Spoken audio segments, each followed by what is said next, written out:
चलो भाई इस वीडियो को मिल के देखते हैं चाइना वालों ने क्या गजब का प्रोडक्ट बनाया है। वाह भाई क्या खूबसूरत है यार। इस खिलौने को आप सीधे गन में रीलोड करेगा, इसकी गोली बन जाएगी गन की। और भाई अभी गन रीलोड हो रहा है, रीलोड होने के बाद अब ये गन चलेगी।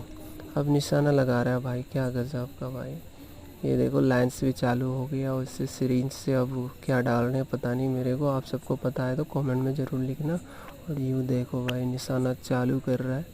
और ये देखो भाई, एक एक भी नहीं चुका यार। ख़तरनाक निशाना भी है चाइना वालों का यार।